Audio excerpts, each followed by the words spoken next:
Isa sa kanila, si Josephine. Maghahabulan, minsan matutumba ka, madadamage yung paninda mo. Parang feeling mo na kriminal ka kasi hahabulin ka. Pero maggalanta ka lang naman kung maghahanap buhay ka lang para sa pamilya mo. Noon pa man daw kasi, ipinagbabawal na ang mga unauthorized vendor sa pantalan. Kaya para papatas na makapagtinda ang mga katulad ni Josephine, dumadaan sa katabi nitong beach para maiwasan ang mga gwardya. At dito nangyayari ang isang nakababahalang gawain. Ang mga nagtitinda, buwis-buhay na lalangoy ng may layong mahigit 1 kilometro para papuslit na makapagtinda sa mga nakadaong na barko. Lalangoy na kami papuntang pier. Aakyatin yung barko. Doon na din maglalaki.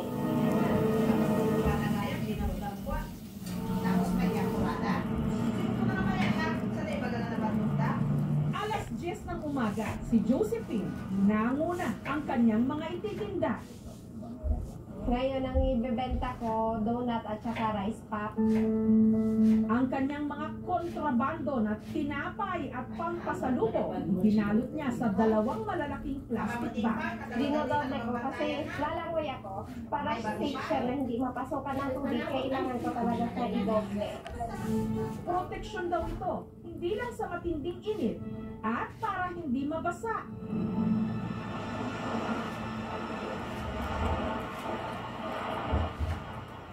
Ang pakikipagsapalaran ni Josephine nagsimula sa pampang ng Paseo del Mar. Dito, kasabay niyang nag-aabang ang humigit kumulang 30 pang mga kapwa niya vendor.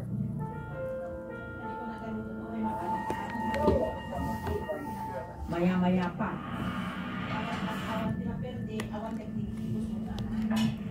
bit-bit ang kanyang paninda, si Josephine.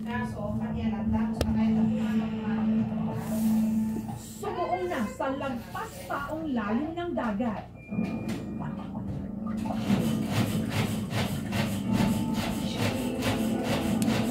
Lalangoy pa ng 20 minutos si Josephine para marating ang nakadaong na barko. Nakakatakot, especially pag malakas yung alon. Minsan madadala yung paninda mo, makakabulin mo na naman. Sanay na kami. Ito lang yung way na mabibigyan namin ng maayos na pagkain yung mga pamilya namin. Kahit padelikado.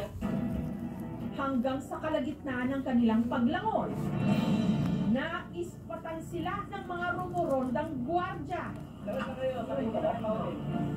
Everyday nag-a-attempt, may nakakalusot talaga. Everyday meron tayong natulog. Nag-i-insist pa rin sila. Naghihingi lang kami ng pabor sa kanila. Kahit isang barko lang, basta makabenta lang kami. Alam naman namin na bawal yun, pero wala kaming magawa. Kasi yun talaga yung hanap buhay na kami na namin mula bata pa kami. Ang asong pusa nilang bangayan, di umano, na uuwi rin sa pisikalan. Sinasaktan kami pag yung alam nila na parating na kami. Anong gagawin natin ngayon? Antay na lang namin. Maya-maya lang, nung masigurong wala ng bantay, sina Josephine lumusong ulit sa dagat.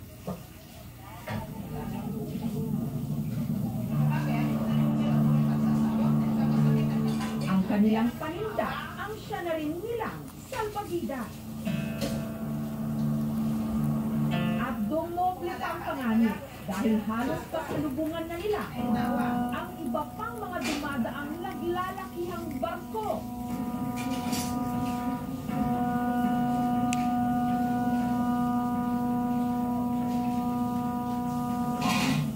Hanggang nakalapit na sila sa barko.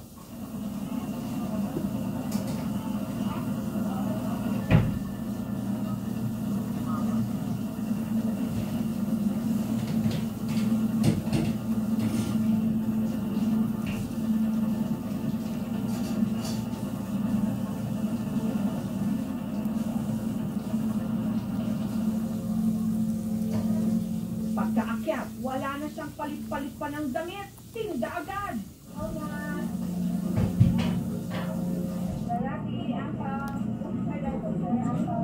na-try ko din maging empleyado, yung minimum is 351 lang. Sa mahal ng mga bilihin ngayon, hindi kaya yung 351.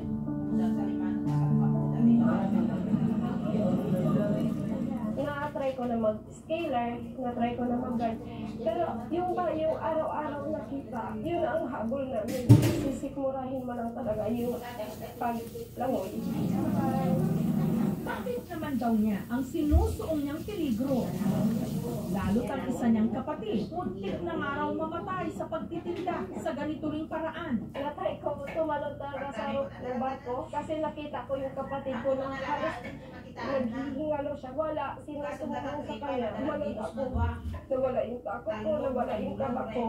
Basta ko na lang tinalon para magkuha ko ng siya. Sana may hanap buhay pa ng iba, hanap na lang ng iba kasi mapahamak man talaga noon. Hinana pa raw niya ang hanap buhay na ito mula sa kanilang ina. Binubuhay ko sila doon talaga sa Pantalan. Magtinda ako, dala-dala ko yan sila. Alam namin yun lang talaga. Pinaaral ko yung mga anak ko. Thanks God na nakatapos sila kahit high school. Ito rin daw ang ipinambubuhay niya ngayon sa 5 niyang mga anak. Katuwang ang kanyang mister na isa namang security guard sa mall. No choice ka. Ganun talaga. Kailangan mo pagsikatan. Doon mas nabibigay namin yung pangailangan ng anak namin kasi araw-araw na meron. Basta sipagan mo lang, makakabenta ka talaga. At dahil bawal sa kanilang tumapak sa Pantalan, lalo't mahuhuli sila ng port security. Ilang minuto bago umalis ang barko, ang mga vendor, isa-isa nang nagtalunan sa dagat.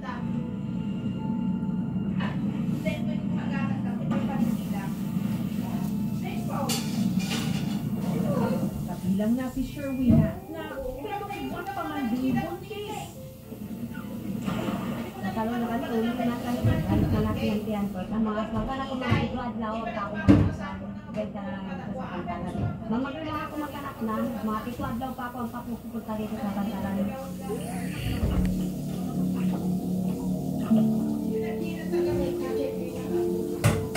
Hingal kabayong lumangoy si Sherwina, palit ng Pantalan. Yan lang yung kwalidad ng Pantalan. Sa bahay na lang siya, nagbabatay ng ano.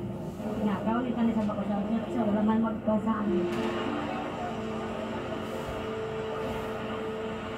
Samantala, ang kinita ni Josephine nung oras na yon, 400 years sa umaga lang.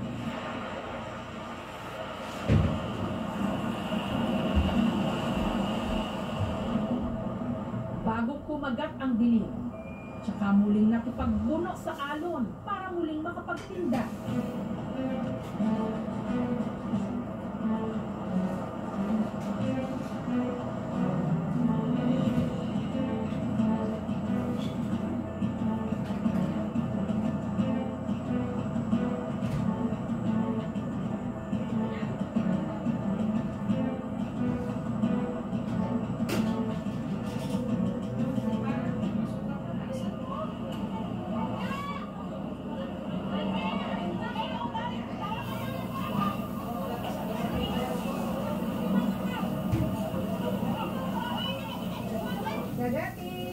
Nagati, sir.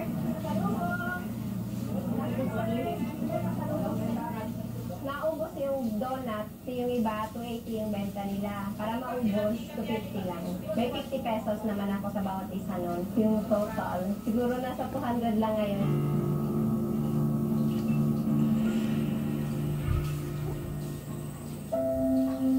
Lahat ng ito, titiisin daw niya para sa espesyal niyang anak, si Eric. Sige na, ligo tayo sa tapos na. Kahit anong hirap ng buhay na magbebenta kami dyan, papaluin lang kami ng mga escort, hahabulin kami, hahatakin kami, hindi kami masama. Ginagawa namin. Without violence. Hinatak ako ng escort kasi bawal nga daw magbenta. Nag-bleeding ako, naging Down syndrome child siya. The Down syndrome, genetic po siya. Hindi po siya related sa activity, sa pagkain, sa may ginagawa.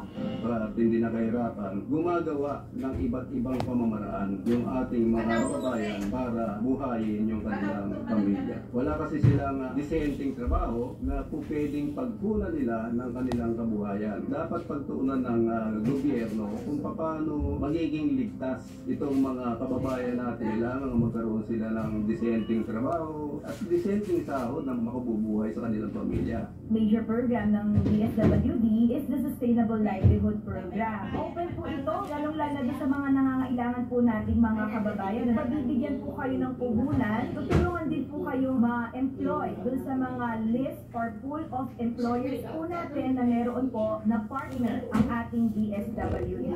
Nag-try na ako sa Dole, baka meron sila yung negosyo card, hindi pa naman ako nabigyan. Yung government, sana makita nila yung sitwasyon namin. Hindi namin ginusto na maging mahirap.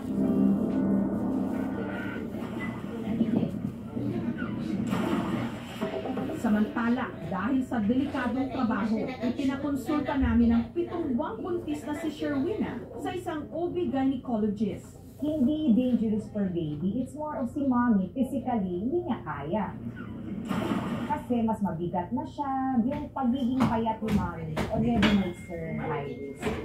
Sa pag-asang magkaroon ng mas maayos na pagkakakitaan, inilapit din ang aming programa sina Sherwina at Josephine sa LGU o Local Government Unit ng Zamboanga City. Kaya kami akil, maski makilala dyan yung income, pero hindi. Hindi. Meron tayong employment ibibigay. Actually, may certification na galing sa ating CSWD na after ng profiling, magbibigyan na kayo ng trabaho. Yung maganda yung offer nila, Hindi magiging delikado yung buhay. Hopefully, hindi lang kami yung matulungan yung lahat doon. Para hindi maging risky yung buhay, diba? Kasi mga tao din kami. Yun para alam ng government na may mga ganyan na trabaho. bigyan mo na. We will try to talk to the PPA, pwedeng bigyan ng area para saan sila makapagnegosyo legal. Meron tayong cash program, livelihood program. Pwede naman silang lupapit directly sa office of the CSWD. Pwede facilitate po ng CSWD yan. The port is open to sellers, to all businesses. They have to go to the process. Sa ngayon naman, yung mga requirements ay binawasan na. Madali na lang siya. Maraming salamat talaga kasi at least nakita na nila yung sitwasyon namin. Ngayon, may chance na tulungan lahat at mabigyan ng opportunity yung bawat isa at saka mabago yung bawat buhay. Nakakamangha na sa ganitong paraan ng pagtitinda na itatawid ni na Josephine ang mga pang-araw-araw nilang pangangailangan. Pero lubha itong napakadelikado, masyadong maraming kalaban. Bawat lusong at langoy nila sa karagatan at pakikipagpatintero sa mga otoridad, walang katiyakan na ang hanap buhay na ito ang sa kanila mag-aahon.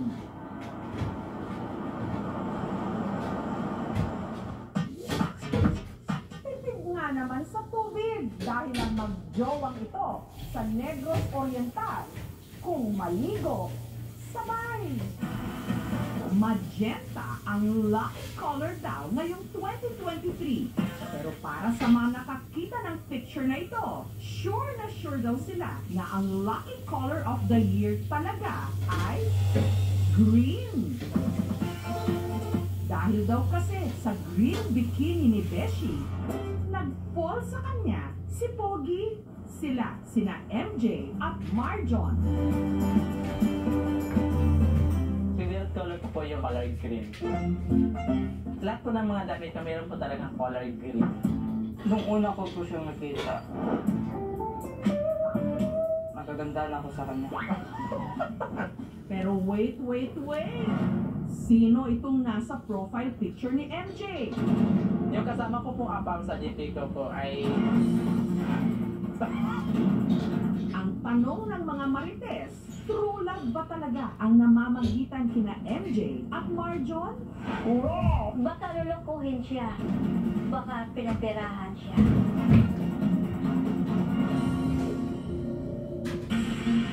Humanda na raw ngayong magsa-summer ang mga beach ng Sibulan sa Dumaguete City. Dahil rarampa na si MJ, suot-suot ang kanyang mga bikini. Pero sa kanyang mga bikini collection, ang pinakamarami, color green. Yung karanahan ko po ng Paris na bikini color green, like nature po. At dahil din daw sa kanyang berdeng bikini, nabighani si Marjon ng ating pinipini. Swerte talaga yung color green kasi doon po ako nakapagtagpo ng boyfriend ko. Pag nagbibikini siya, para siyang babae. Ginaganda din ako sa kanya. Mas lalo akong naakit sa kanyang damit. Si Marjon parang reyna raw kung ituring si MJ. Kapag nasa bahay po kami, siya po yung magluluto sa akin. Ihatid niya ako sa trabaho, dalahan niya po ako ng mga pagkain. Nariyan sinusubukan na ito